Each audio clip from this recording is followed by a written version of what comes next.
This dance is the culmination of a space-themed project by Year 5 and 6 pupils at Kingsholm School in Gloucester.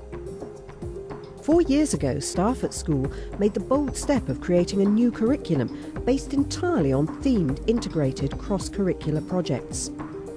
By following 2 of the school's current themes, this programme will show some of the things Kingsholm have done to teach in this different way. I definitely heard something then. Did you? Shh, shh, shh. I can hear it again. The decision to move from teaching discrete subjects to themed projects originated from staff concerns about standards of literacy in the school. The staff knew that what we were providing wasn't really making any difference to the children. So they wanted something new and something different. And I think because I allowed them the opportunity to take risks, they then went for it wholesale, whole staff, which was superb. Everybody on board together. Everybody's sharing ideas and thoughts to make the learning experiences far more meaningful for our children. The school decided to have one person oversee the creation of the new curriculum. This responsibility was taken on by Deputy Head Teacher Rachel Howie. I couldn't understand how we could have something so exciting, so innovative, so experiential, yet for me to have the paperwork for Ofsted, because at that time that was all that was on my mind. I'm going to be in the firing line when Ofsted come in. They're going to ask me, do we cover everything? Do we tick all the boxes? And I thought I couldn't marry those 2 concepts together. I think one of the hardest things has been for some teachers to let go, to realise that they can approach things in a different way. And it's just giving those teachers the support and guidance to say, yes, you can. To alleviate these initial fears, one of the first things Rachel did was get staff off-site for a brainstorming session. Sometimes when you're in school, it's very difficult to think outside the nitty-gritty everyday stuff. And we just sat down as a group of teachers and thought about what it was we would like to teach instead of what it is we have to teach. We then took the national curriculum and we simply hacked it up. We looked at history, geography and science, and we allocated each theme had part of the history, geography and science. And it was amazing how much actually fit very comfortably within the themes we wanted to teach. One of the early themes used local resources as its focus. Places such as the city's cathedral and Beatrix Potter Museum form the basis of a Year 2 project called Off to Gloucester. It's key that we're able to access resources in the local area. We want to teach them things that they can learn within their own setting and then apply it in other settings. Becky has focused on local historical figures. To bring them to life, she's built a magic postbox, allowing the children to exchange letters with people such as Dick Whittington. Let's have a look. Oh, looks a bit of an old letter. Oh, it does look old. Do you remember how careful we had to be with the letter from Dick Whittington? The postbox appeared over the weekend, so the children don't know how it arrived and how it came about. And then we received letters from people who lived in the past to make that link with them. Chronology is very difficult for children, but that helped. Very good. I've got something inside. Just like when Dick Whittington said. Oh, it's pictures! Oh, Pictures. we'll look at those in a moment. Right, now if Beatrix Potter came to Gloucester on holiday, what might she have visited? Where might she have been? Tell your talking partner. The work today was really based on how Gloucester has changed as a city, and we went to the records office and got some really good quality old photographs of Gloucester from the time when Beatrix Potter would have visited, and we then took some photographs of the exact same places so that we could compare those 2 photographs. You could send me some photographs of the places I saw. Yours, what's that special word? Faithfully, Beatrix Potter. Using what's on your doorstep can of course be a great starting point, but with a little imagination you can reach any destination. Deputy Head Teacher Rachel is also a Year 5 and 6 teacher. She's been teaching a space-based theme for the last 3 years. It's been taught differently each time after a yearly review and evaluation. The first year it was taught, it was called Earth and Beyond. the children chose that title. This year it's called One Small Step because the children are absolutely fascinated with moonwalking and Neil Armstrong and landing a man on the moon. So we very much take it how the children want it to go. We have in our minds what we want to teach them, but we also ask them what they want to know.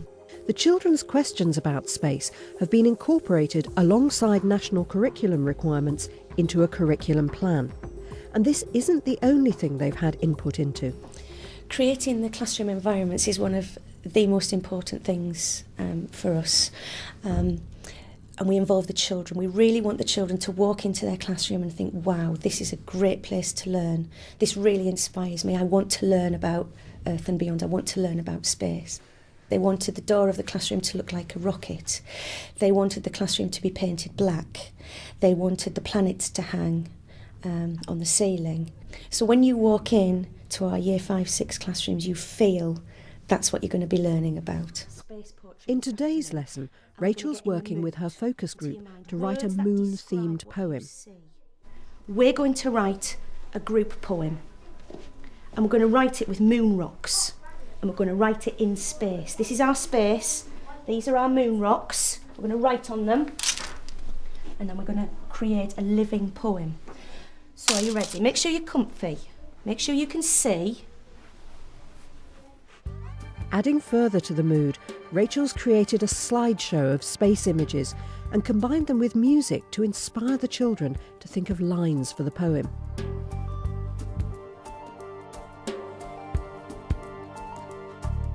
Has anyone got an idea? Thea? Supported by a cloud of mist. James? The moon breaking through the clouds. The moon breaking through the clouds. What sort of moon? Like the moon trying to get through the clouds because sometimes it's misty. In the group that I was working with this afternoon, there are a number of really reluctant writers, and faced with the prospect of writing poetry, pencil, pen and book, they find it very intimidating. What does it say? You want me to put them in order? A pebble bigger than it.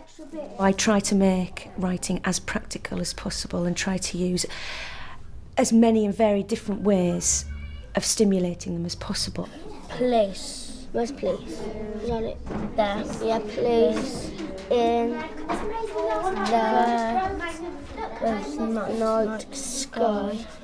While this group continue with the moon rock poem, other groups in the class are able to work independently on other projects linked to space. There's some DT making moon buggies, RE looking at the creation story, and ICT making a travel brochure to the moon. I think the children learn so much more from cross-curricular links where they can learn skills and apply them in all subjects. Learning becomes much more meaningful to the children. At the end of the lesson, it's time to premiere the moon rock poem to the rest of the class. Very excited. Okay, it's called Magical Secrets of the Moon, supported by a cloud of swirling mist, the earth disappearing into blackness behind you. We're going to display it in the library so that other children can come and move pebbles around, so it's a real living piece of poetry. One thing King's Home have developed over the last 4 years is to end each theme with a series of events to celebrate the children's work.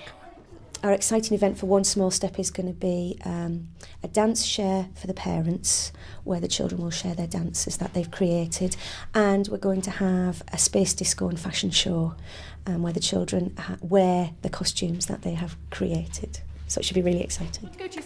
Today the class are putting the final touches to their dance routine based on the moon landing, with Rachel's fellow year group teacher, Karine Devereaux. First, I believe that this nation should commit itself to achieving for God. Like many other aspects of the project, the children's own ideas lead the way.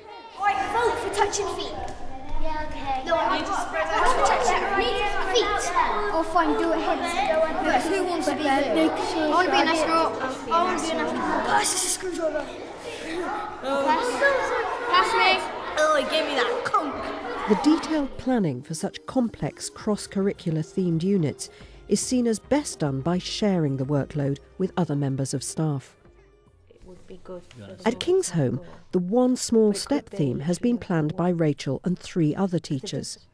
They meet once a week after school to plan the project's direction. The biggest thing for us, because there's 4 of us, it's not onerous when we plan, because we each do a bit, we bring it, we discuss it, and then we each have our work to do to share with one another. Because it's quite daunting planning the thematic curriculum, because there's so much to do and it's so exciting. We've got so many ideas and we kind of keep each other's feet on the ground, really. If something's happened in the news, then we might change, although we've got the critical path, we might change the planning and say, right, let's focus on that at the moment.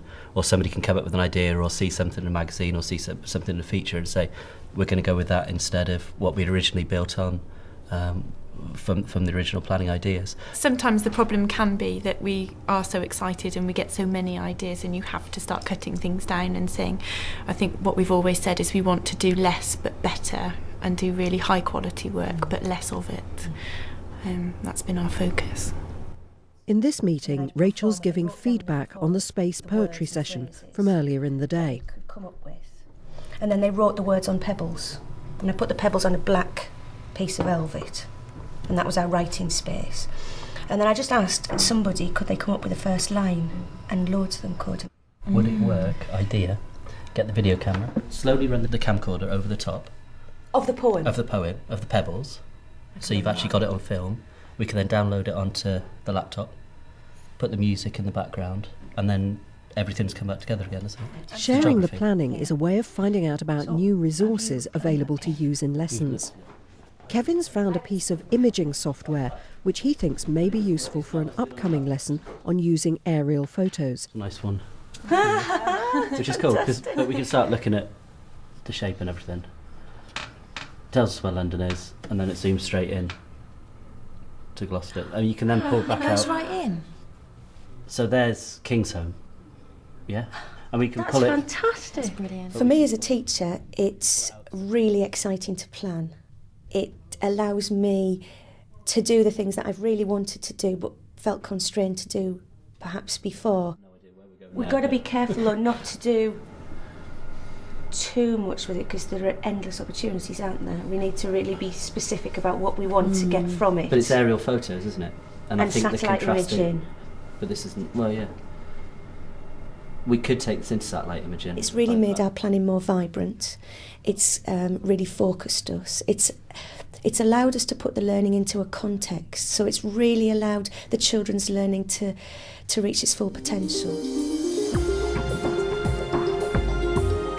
It's the day of the dance performance and the end of the One Small Step project. The theme will now be reviewed and evaluated before it's taught again next year.